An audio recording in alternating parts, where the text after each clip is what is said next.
that I'm giving that are related directly or tangentially to conducting and the conductor's role, especially conductor's role working with church choirs.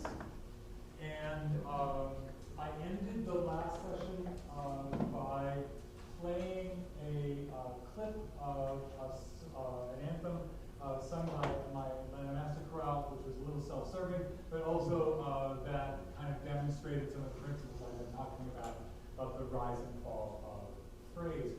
I would like to begin this session by playing a brief anthem written by Stephen Paulus called The Road Home, sung by one of the premier vocal ensembles in the world right now, a group called Voces 8. And it's just eight singers. They've kind of inherited the mantle that when I was in college was held by the King's Singers, which was an all-male group from England with just 6 singers. And then along came Chanticleer, which was there for 16 or so. This is another one of those just exquisite, I don't know if we can call them a choir, but choral ensemble, but they bring a complete choral skill set with them. This is a 4-part piece, 5 at the end, and I just want you to hear the beauty and simplicity with which they sing. Also, I made the joke in the last session that if you've got a small church choir of 8 or 12 or 13 people, it's easy to think, well, I'm doomed here because I just don't have enough people. I don't have a 70 voice choir. So it's fun to hear what the right 8 voices can do together. So this is basically 2 on a part. We'll just give this a listen and then I'll get to it.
The tall soprano, if you don't follow what you say, you should. The tall soprano's named Andrea, and she's just recently announced that she's leading the group. My college kids who follow them on Twitter, whatever it is now, Instagram, are in panic about who's possibly going to replace her. They've already named her replacement, which is more than we need to know. That.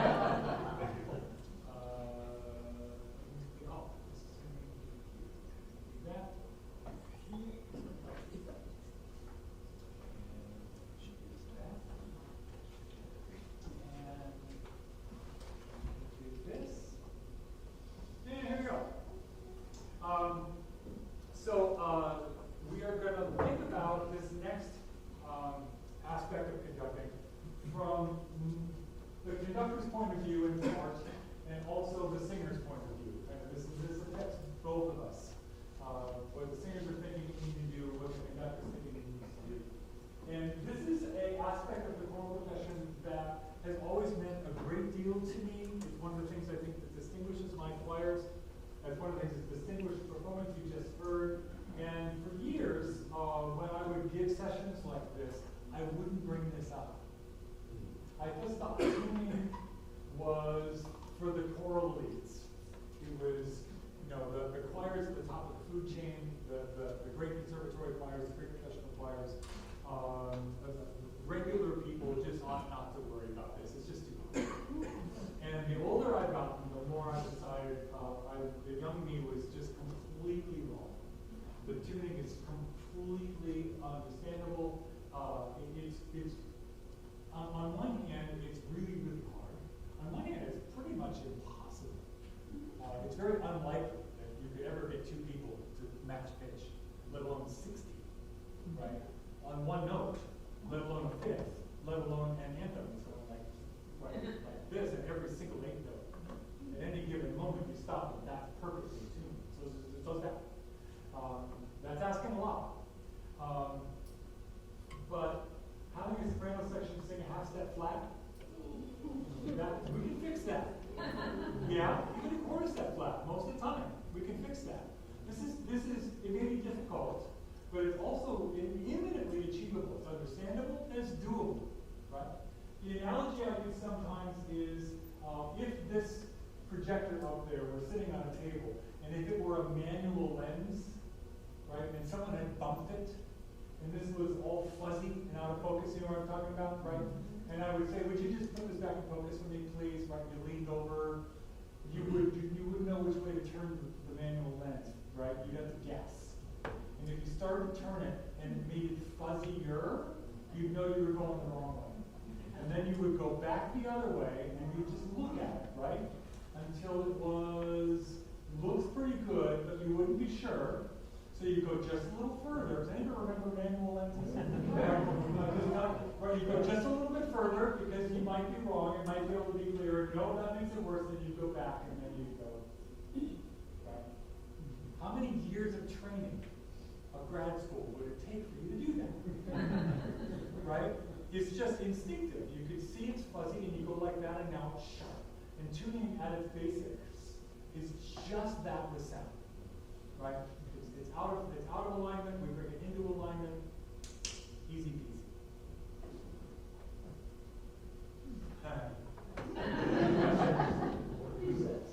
I'm Eric Nelson, glad to meet you. If you've been to one of my sessions yet, I am the artistic director of Atlanta Master Chorale, professor of music and director of choral studies at Emory University, and I've been doing church choirs most all of my life, starting in college. 1979 was my first paid church job. I don't have one now. Left my position because I decided 3 jobs was 1 job too many at my age. Just before COVID, I stepped away from that. But still think about church music, and many, many, many of my friends are involved still. Tuning.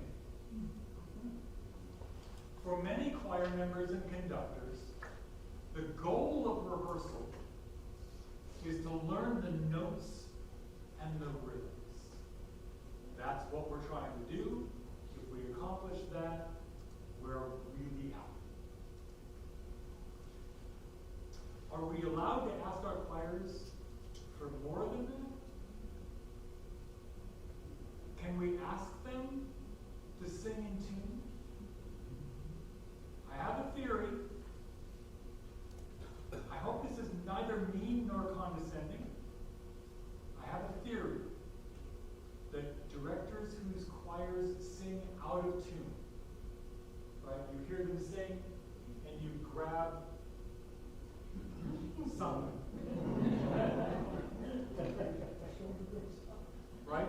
We've all heard of those choirs, right? At least we've read somewhere that they exist. I have a theory that the director of that choir hears the same thing we do. He or she knows just as much as we do that that's out of tune. Somewhere along the line, though, that conductor decided that there was nothing he or she could do about it. I think this happens a lot. Right? If they're young enough, they go to conventions like this and complain to people about the choir they've got and wonder if they know what position it's in. Right? Because my choir's not very good, I want it better when do you know anything? And that's one way to kind of get better choirs. But I'd rather you just make your choir a little better. Right? A little being the operative word, right? We're all starting in different places. But a little better is absolutely achievable. Is singing in tune important? Yes. I think so too. Can singing in tune be taught? Absolutely. I think so too.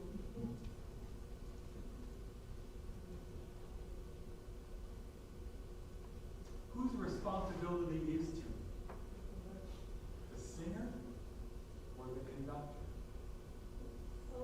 I think it is both. Right? Because the conductor can try to teach, and if the singers are out of tune, right? Well, if you give it your best shot, ultimately you shouldn't make any noise when you're conducting, right? But if the conductor doesn't ask, or doesn't teach it right, or doesn't somehow hold the intonation in their gesture, the singers are kind of doomed. Right? The one I get all the time, which doesn't answer this question, is this happens in my college group. They're all terrific singers, or they become such.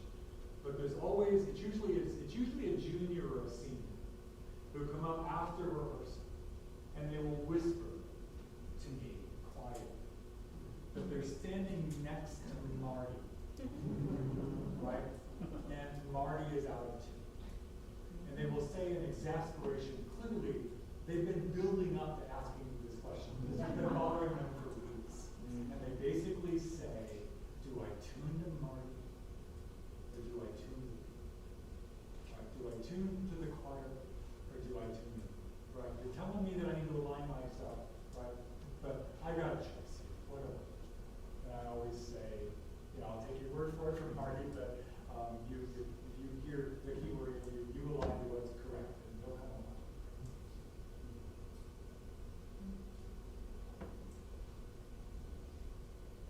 Tuning, or intonation, is the term we apply to how singers align their pitches while singing together. Okay? Intonation is the specific matching of pitch, or the specific relationship between pitches.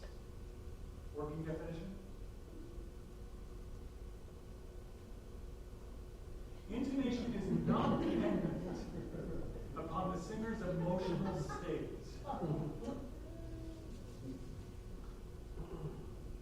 Intonation is not dependent upon the weather. You can't tell me how many times I've heard that. We're a little under pitch today. Well, it's raining.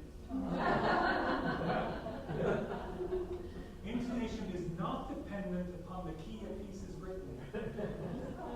We can't sing Hark I Hear the Harps Eternal in F, it'll go flat. Let's do it out the half step. Just do it in F and sing it. Intonation is not dependent upon the hour of day the rehearsal is held.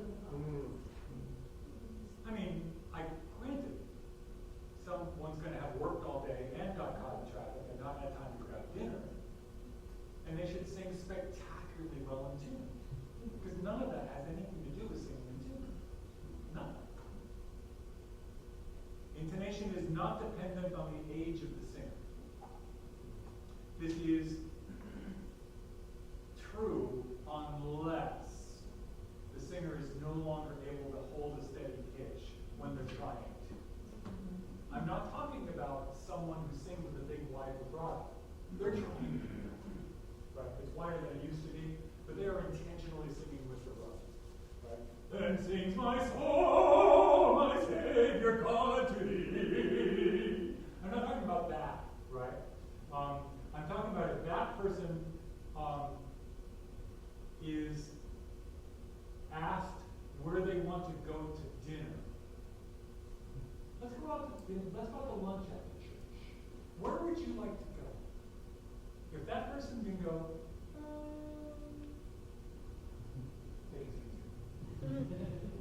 right? If they have, what's that thing that Captain Edward had? If they're speeding, and if they try to go, and they go, and they literally can't sustain, right? That may not be age related, that just may be physical related. That's different, right? But most humans, I'm 65. I was taught when I was in college. By the time you're past 45, you're probably going to have a wobble pretty soon. Just think about quick, right? I'm 65. I can do all day. I can also do if you want me to, right? I can do this.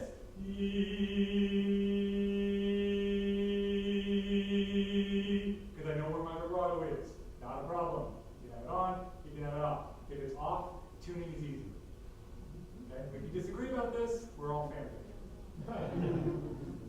I'm just telling you that if someone is singing out of tune in your choir and they say it's because of their age, probably that's not true. But they may never have tried to turn the vibrato off. Can you teach that? Yes. How? Ask. That? Anybody can do it. They just have to stop singing and instead create a pitch in it. As long as they're singing, right? We sing. As long as they're singing, they're going to have probably a big wide vibrato. But if you can get them to make the pitch on a vowel,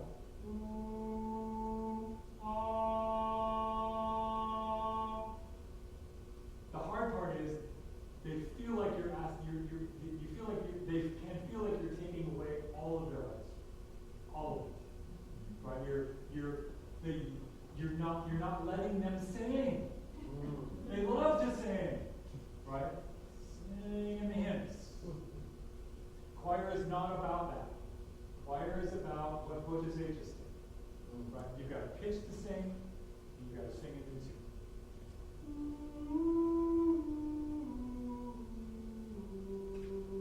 You know how many people in your church choir can sing just like they did? All of them. Just about all of them. Right? I played a recording of the on and off vespers of Robert Shaw once for my church choir, back when I was fighting a good fight. Bobo Initia Diego. And the end of the thing is this just exquisite singing. And, the way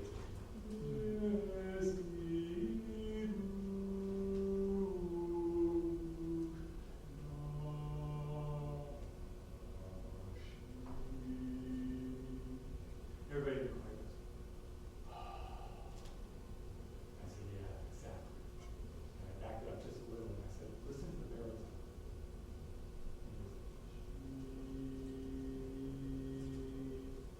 And I said, you sound just like that. Right? This is not the Olympics. This is not the Met. Right? This is not Verdi Requiem. This is not the kind of singing that few humans could ever aspire to. Right? We can do this. We just have to sing in tune. That's tricky. I'll show you how. It sounds like I'm ducking your question, but for me, as long as I've asked and explained it in a she was alive. And she was in her mid-70s, singing soprano, first soprano. And she reached the point where the level was untenable. And we had a conversation, and I asked her to do this. She could do it very easily. And after about 3 weeks of her singing spectacularly in tune in the choir, I just mentioned her, we were going back to her music way around a road or something. And I just said, Sue, by the way, I just wanted to let you know you're just singing beautifully. Just thank you so much for being willing to serve. And she began to bawl. And she said, I thought I was going to have to stop singing. Right? And you're telling me that I'm contributing again. I said, oh yeah, because you're anchoring a section. And so at first it can feel like we're taking something away, but in the end we're extending life, singing life for quite a long ways out, I think. It's a session. Feel free to disagree with anything I'm saying. Some general thoughts on intonation. Singers in a choir can concentrate on their own vocal technique so much, or on getting the notes and rhythms right, that they can almost literally forget to listen for intonation. It just isn't on their pie chart of things that they're trying to do, right? They also don't bother to pronounce the words of the text, but that's a subject of tomorrow's. Approaches to vocal technique that are fantastic for certain vocal styles are not always fantastic for choral tuning. This is across the board. You may have someone in your choir who has a bluegrass band, and they're good, right? You shouldn't tell them you shouldn't sing like that, that's bad singing. Oh, it's fantastic singing, right? You just can't sing that way in choir. You might have someone who proudly tells you that they studied with her at that school in those years, right? I studied with Madam, I don't know what the name is, right? I was the lead in Parsifal. 45 years ago. That's really happy for you. What they mean by that is you're lucky to have. What I'm thinking to myself is this one's going to be tough. This one's the other one I get at school all the time is I have perfect pitch.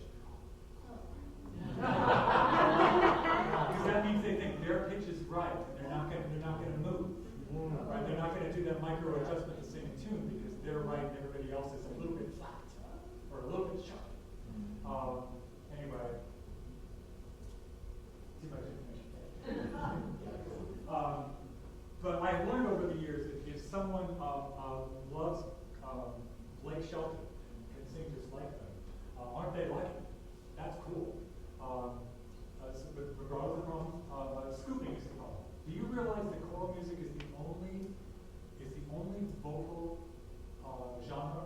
It's the only one. No matter who you are. It's the only one that won't allow you to scoop. Every pop you slide, hip-hop you slide, opera you slide a lot. Right?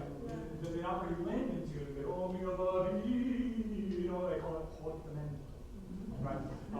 Only in choir do you have to. So we're taking away the sliding. You can't improvise in choir, only in general, right? And it's easy written for improvisation, right? You can't slide. You can't use vibrato really if you want to sing tune. You can't scoop. We're basically taking away every expressive element of vocalism in the world today. What do we replace that?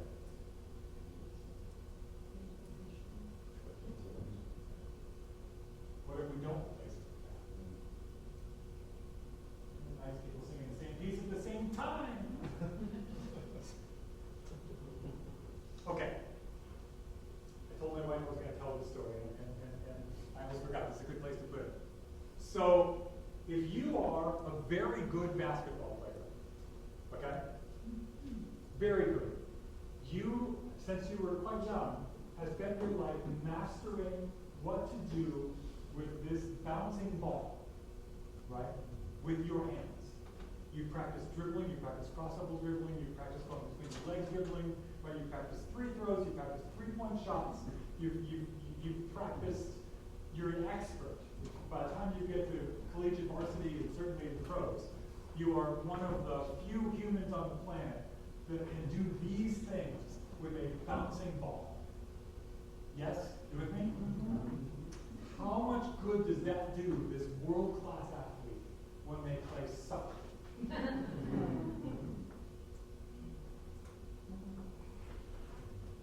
Does that mean that soccer's stupid? No, it's just a completely different sport.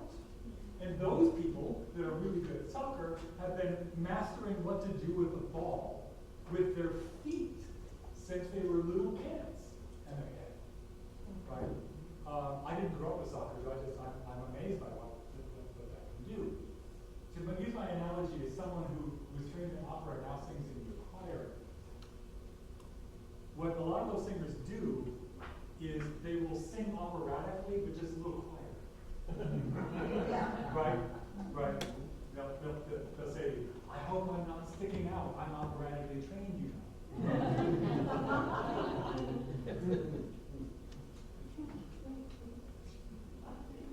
It's a different sport. Choir is a different sport. Can you imagine if a soccer star tried to play basketball, and the way that they did that was to just try to figure out how to kick the ball into the basket? Right? Well, I'm adapting my soccer skills to basketball. I'm playing basketball. No, you're not. You're not allowed to kick the ball in basketball. Right? You can do the same analogy with tennis and baseball. Right? It's a club. You hit the ball, right, into a prescribed area. Right? So you ask a home run hitter to play tennis or something out of the planet, we've never seen tennis. Right? And you throw them the ball, and they're thinking, I do this for a living. The ball comes over, and they time it, and they hit the ball not only over the net, but over the back fence, right, and over the fence of the court next to it. And they look at you and smile. And you have to explain, that's terrible. What do you mean? I'm going to teach you, but this is a completely different sport. If you're a good athlete, you'll be able to adapt your athleticism towards the sport pretty quickly. But right, the older I've gotten, this is not how I was trained in college and graduate school. The older I've gotten, I've decided that we underestimate the uniqueness of choir. Choir is its own art. Right? It is not just good singers singing the same piece at the same time. Right? It has a whole different set of skills that you don't need to know in these other areas.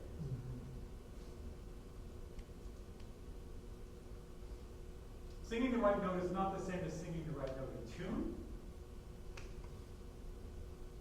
When singing in tune, the correct notes and pitches are incredibly specific and only exist in relation to each other. Mark, you want to do this with me? Sure. Mark Landback, he's the director at Dunwoody United Methodist in Atlanta and sings in Atlanta Master Chorale, so I'm going to embarrass him. Mark is going to sing a pitch. He's going to hold it as steady as he can.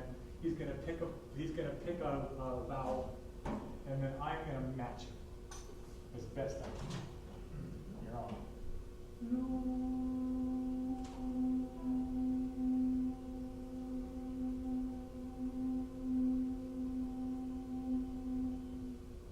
Can you see? His job is to not move. He can't fix me. And my job is to try as best I can to find him. I matched the vowel as best I could, and I matched his pitch. I was pretty good, but it wavered some. Right? Every now and then, I would try to do the thing with them. I was going a little higher, a little lower to try to get it.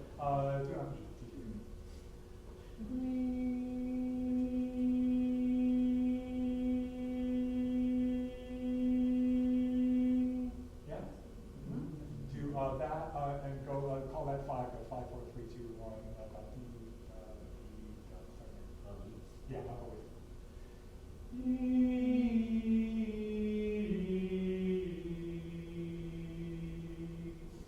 yeah. the faster you go, the more parts you have, the trickier it is to pull this off, right? It's hard. This is hard. It's also great fun, right? Sing a C-ish, and I'm going to sing the fifth above it.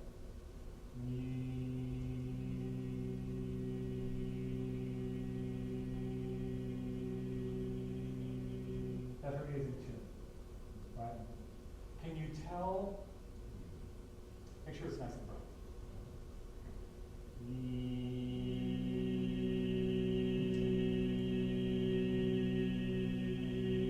Neither of us is being careful.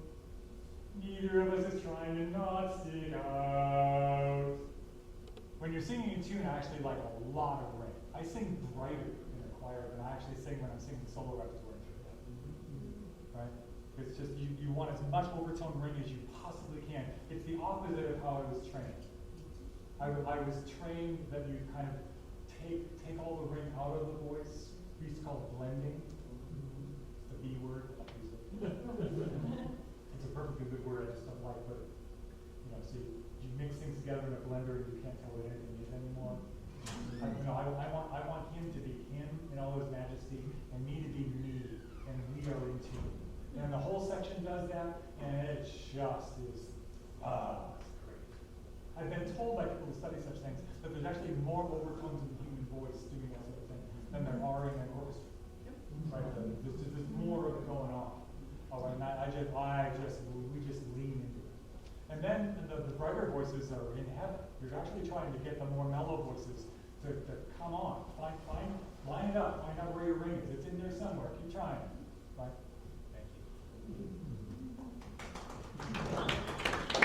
The hard part about Marcus is oh, I should do this. Same thing, still E, it's easier for me. I'm going to sing in tune for a second, and then I'm going to go out of tune. And this is the hard part, because he's going to want, every fiber of his being is going to want to adjust the rhythm. Okay.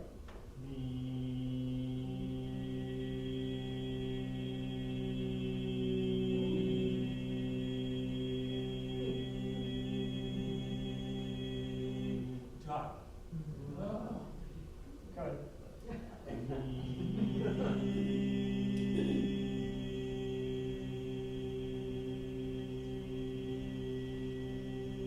Cellos do this all the time, right? Banks and violins, the guitar players, right? This is knowable, right?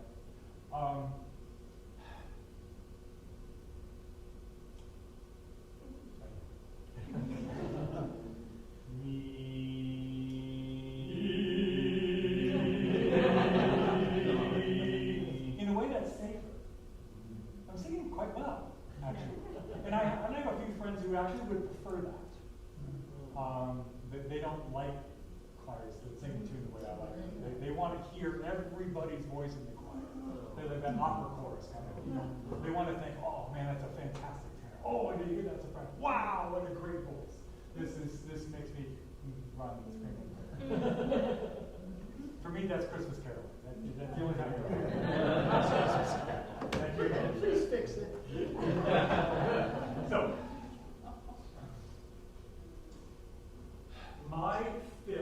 my unison and my fifth that I sang with Mark only existed because he sang his first. Right? So this is why the perfect pitch are difficult for me. Because sometimes the pitch that is created is not exactly a 4/4. Right? It's a 4/3, right? And I can't quite tell the difference, and it sounds great.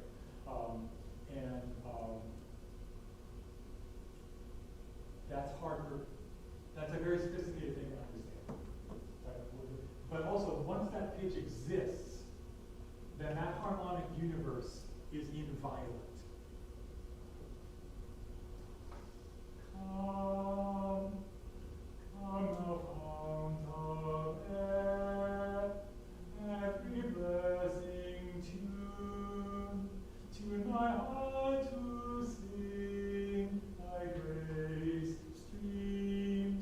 streams of mercy, never ceasing call. Your choirs can do this. It's fun.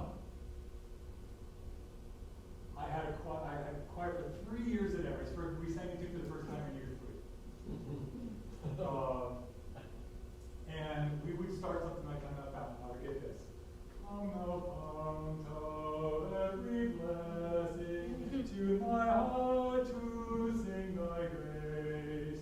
Streams of mercy never ceasing, call for songs of loudest praise. And we get to the end, I'm exaggerating only a little, right? And you've all done this, right? And you get to the end, and you go, you look at the pianist.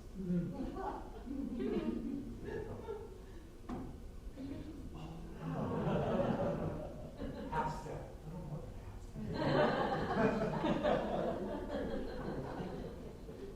It is impossible to go flat. You can sing out of tune still, but that sense of pitch descending to a different key, it is literally impossible if you just keep putting the same pitch back in there. On the fount of every blessing, right. And sometimes it's another part. On the fount of every blessing, tune thy heart to sing thy praise, praise. And you can get children and 7-year-olds both to kind of understand that calibration. It's very physical.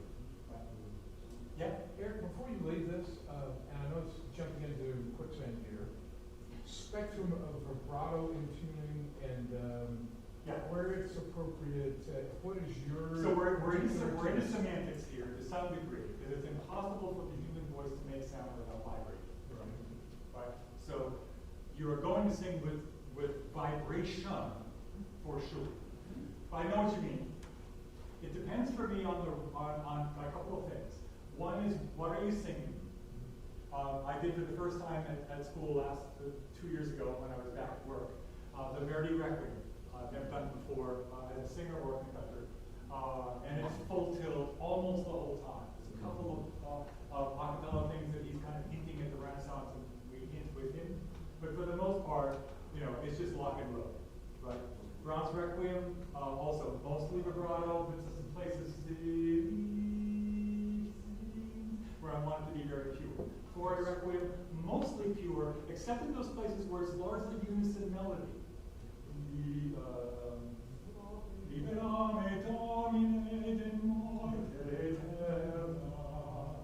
Right? I don't want that in because it's a melody. Right. It's a unison melody. And I'll do that even with Brahms part songs and things. Or in church anthems. When it's the organ's playing and the piano's playing, and it's tenors and basses or sopranos and altos in unison, and I might let them go. Right? More tenors and basses than sopranos and altos. I just love this sound. I was taught when I was in college that it was a bad thing to do that because you didn't want your grown women musicians to sound like boys. But that was always the take. You're trying to get them to sound like boys. Nope. Trying to get them to sound like women singing in tune. I'm at the age now where you reject things that weren't allowed to reject before. Did I answer the question? So there are times in master chorale where we sing, our default is to sing in tune without vibrato. Absolutely. I find myself, I almost never tell them to turn vibrato off. I'm often asking them to turn vibrato on, because that's our default. So I'm very often looking at them and say, I'd love to have a vibrato here, guys. And they're going to grab the pencil and go, come big. And we're usually happy to do that, right?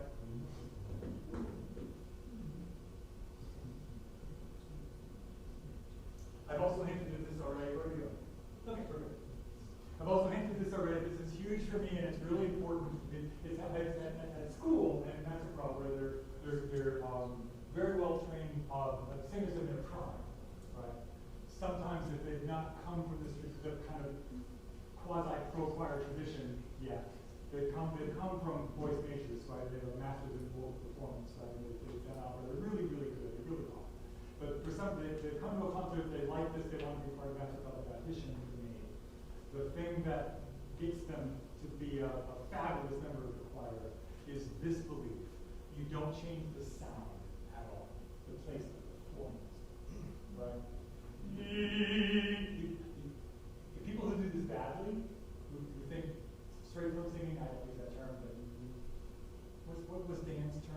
steady. It calls it steady. Dan Garrett calls it steady. Whatever that is, legato, non-legato, in tune is what I call it. Or in tune, we can do that. What was badly done is you have a singer who sings beautifully with vibrato and then just sings lousily without it. Right?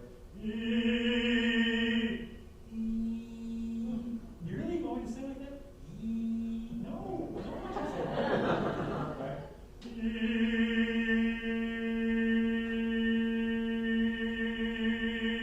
They're the same. I'm 65. I don't have the voice I used to have, especially now. More general thoughts and intonation, because I'm on a roll.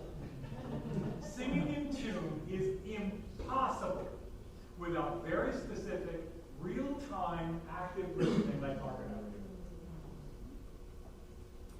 Once a note is played or sung, everything that is sung or played afterwards is heard in relation to that first note.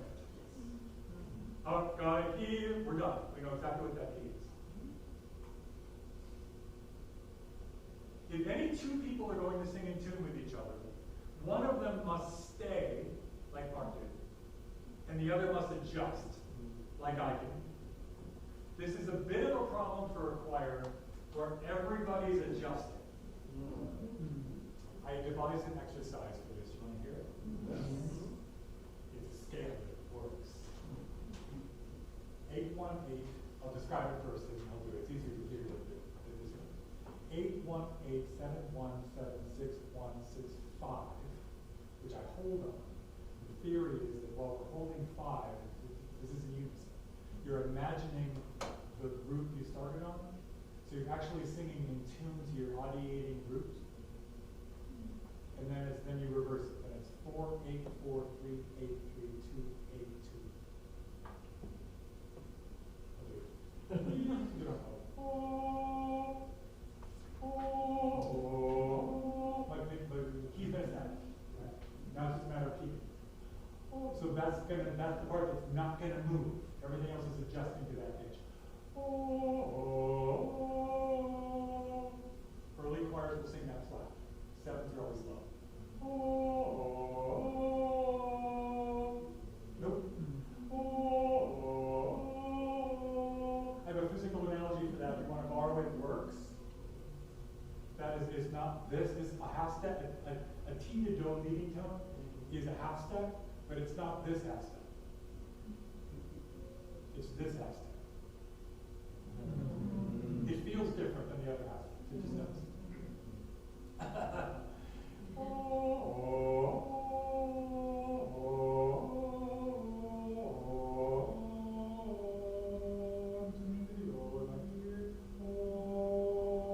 You can breathe here or not. Backward, sorry.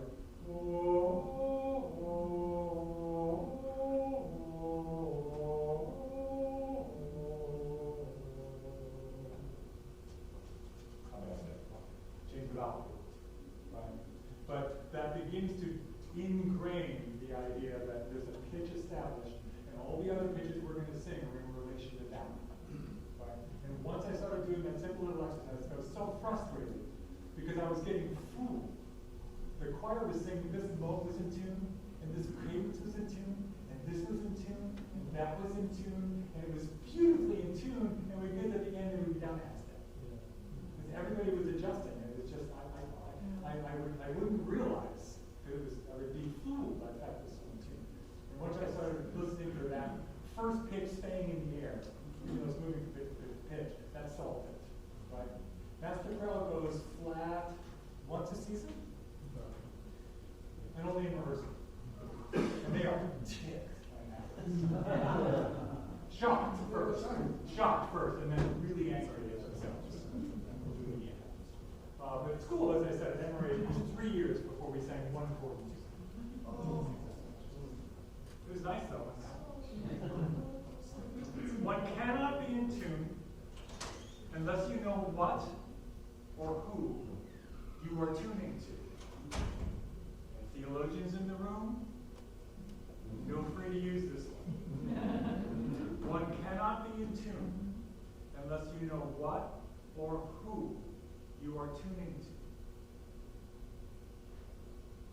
If singers are singing with a fixed instrument, like a piano or an organ, then the singer must tune to that instrument. In the case of an organ, it may very well have floated a little high or a little low, given the weather. It is affected by the weather. And you have to tune to it. My concert choir about 7 years ago was one of the best I ever had. The organ at the Lessons and Carols building, different rooms in fabulous organ, was a different tuning system than the regular system that we had at the other place where we were on the rehearsal. And the thirds of this organ were a little low. Still quite beautifully too when you heard the chord. It wasn't like you felt it without it was in tune. It was in tune slightly differently. You know, these different systems. And the first time we were rehearsing with the organ, we got to the cadence that's always been beautifully in tune. And they sang it with the kind of intonation that we do when we're in tune with each other. And it was out of tune with the organ. And my kids were so smart, I just had to explain to them. Third on the organ is a little low. John, will you play the chord, please? There we go. Hear it? So we have to tune it out. Thank you. Right. But they could only do that because it was just a slightly different version of adjust. Right? I trained them to adjust. So instead of adjusting to each other, they were adjusting to that. Orchestras tune to an oboe, right? Before they play the concert. I've often let my mind wander to politics and imagine what it would be like if orchestras in 2025 behaved the way other humans do. Right? And what if the concertmaster turned around and nodded to the oboe and the oboe played which they've carefully calibrated, they've got a little electronic thing. They probably do a perfect pitch, but just to check it and make sure that the needle's right on the reed, right? And it's just perfect. But what if half the orchestra decided that they didn't like that pitch?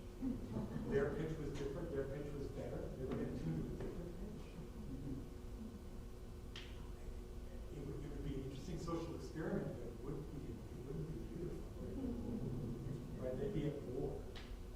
And both sides would think the other side was stupid. And both sides in a way would be in tune. Right? They're just tuning to different things. When I was younger, I used to preach all the time that choirs can model intonation, right? That we live in an out-of-tune world and we just need to be in tune. I've had to modify that a bit. It's not just that people aren't tuning. It's what are we tuning to? Right? And that makes it even more complicated and maybe even more important, especially in church choir. Intonation is not dependent upon luck or talent. Okay, talent helps. Right? Some people are better at adjusting and better at holding pitch. All that sugar. But singers can learn what intonation sounds and feels like. At the most sophisticated level, if you've been around good choirs for quite a while, you start to know what major chords sound like, minor chords sound like, diminished chords sound like, jazz chords sound like. You've done them all enough times that you can tell in the air what it feels like when that chord is right. Right? And you really can't switch from one to the other quite quickly. Tell one more story. We're doing the St. John Passion back in the day. And we were practicing in German the chorales, one of the chorales. And we reached the point where this is just after the tuning miracle, but most everybody was singing with vibrato all the time. They're young kids and they're not voice makers, so they're pretty reasonable vibrato. Nonetheless, I hadn't gone. I was young, and I asked them if it would be okay with them if the last chord, the last cadence, was in tune. They did this, and it was sublime. And I said, push my luck. Could we do the last two chords that way? Right, can we do the penultimate one and the end? Backed up, did the thing, penultimate one, final chord. Big smile from young director. Soprano. Yes. Dr. Nelson, do you just want us to do this all the time? It changed my life. My articulate answer to her was, "You can do that?" And I looked at the choir, about 40 voices, 40 hands go. We sang the whole chorale again.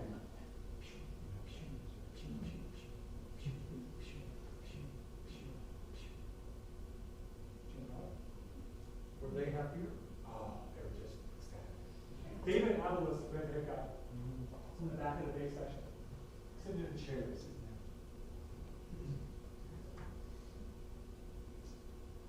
Four rows back.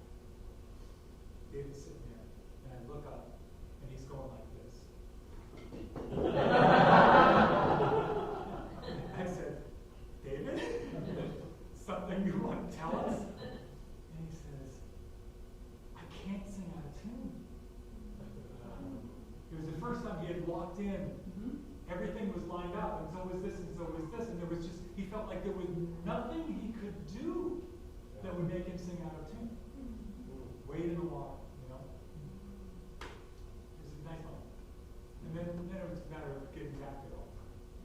My next question, of course, Alan, was, could you do that on the fugues? Right? Or could we just sing the whole piece like that? And, yeah.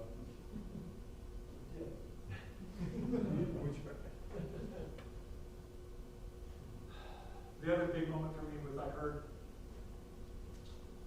the Netherlands Chamber Choir on tour through Atlantic in Spivey Hall. I had been teaching in Emory for probably a good 6 years at that point when I went to that concert.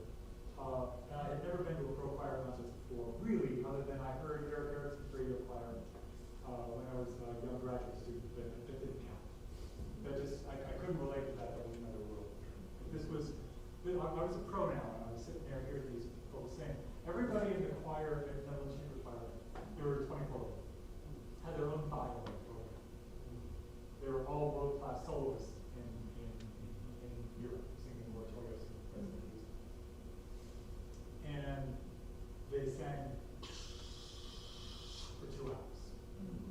Forte. There was one chord where the sopranos were on a high C and the basses were on a low C, and it was forte. No, it didn't sound like children.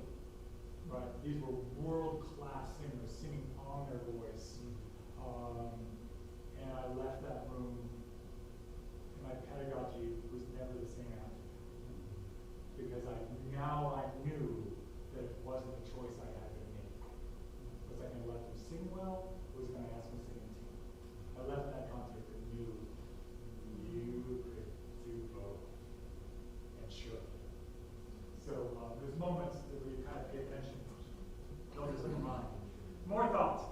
The bad news is that out-of-tune choirs are very hard to enjoy. Don't quote me, but I'd rather hear a not very good small praise band than a not very good choir. Don't quote me, because people will not be happy. But singing in choir in tune, you can do it with a small group of people, but it's hard. It's hard to enjoy choirs that are out of tune. More bad news is for a choir to be in tune. Literally everyone in the choir must be in tune. We are completely dependent upon each other. Choral intonation is the perfect union of personal and mutual responsibility. We're talking about diction another day, but one of the things I like to do if we're doing a demonstration for people, we do demonstrations in clinics every now and then, is I'll have the choir sing a note or a chord in tune on a vowel, as will all be on move. And I will ask one person in the choir out of 50 to change their ooh to a. One person. Right?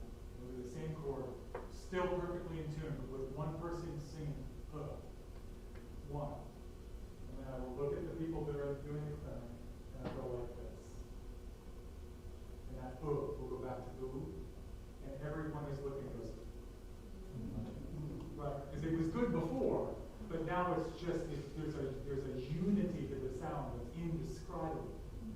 What are the odds of getting perfectly aligned vowels, 8 note after 8 note, and never get them to sing? It's almost impossible.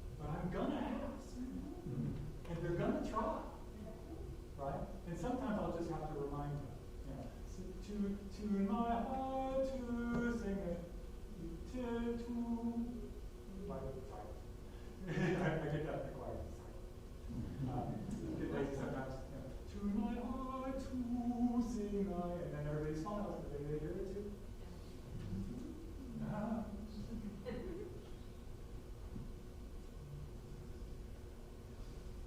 If singing in tune is so difficult, so tricky, is it even worth it? Superb intonation, this you can quote. Superb intonation is the doorway.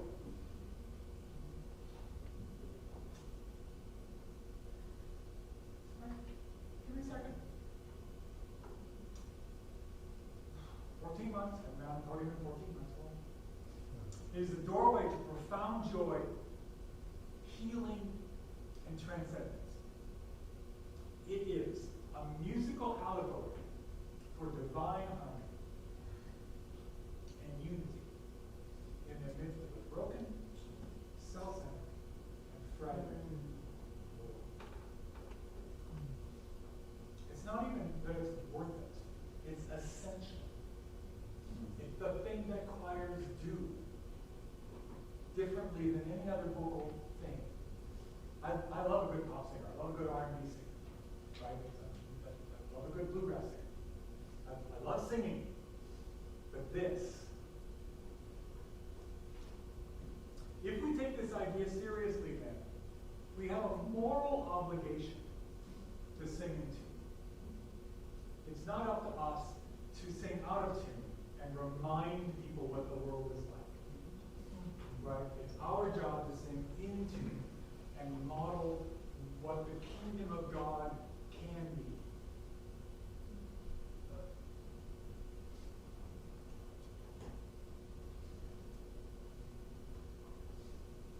More? Really? Singing in tune never happens by accident.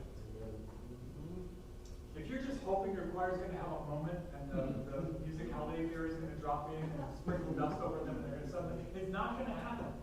Every singer in the ensemble must be consciously working to achieve intonation from moment to moment.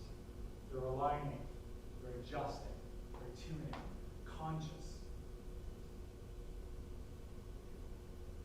Is that it? Nothing's happening. No, it's just not moving.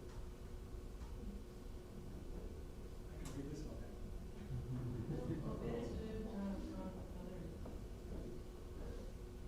Hold on.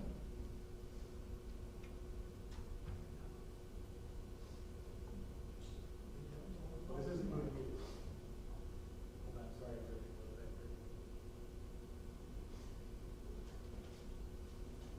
Okay, I can read this one. Can you see this one? Yeah. Just getting my desktop. I'm sorry for what else you may accidentally see. If the conductor allows the singers in the choir to sing out of tune, the choir will happily sing out of tune. And I don't mean that in any kind of glib way. I mean, they will be joyful and happy. They're enjoying singing together. They love the pieces they're singing. They will be very happy, genuinely happy singing out of tune. The congregation won't be. You won't be, but they will be. Every anthem we sing is filled with hundreds and hundreds of notes. Great intonation requires that every one of them is sung in tune, not just the final pages. No singer can be said to have mastered intonation to the point where he or she no longer needs to think about it. You never become such an experienced musician that you don't have to tune anymore. Right? The analogy I use sometimes is somewhere in the world Yo-Yo Ma is taking his cello out of the case, and before he plays it, he will tune it. Right? Since intonation exists in relation to something outside ourselves, we are always adjusting. Theologians, there's something there for you too. We are always beginning again. Right? Just because we sang in tune last time doesn't mean that we're in tune now.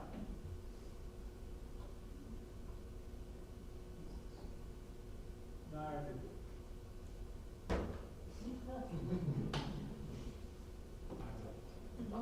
Any quick question? See each other tomorrow. I'm doing, first thing tomorrow is going to be diction, which seems straightforward, but close enough. And then the last one, the fifth session is going to be conducting from the congregation's point of view, which is another spin on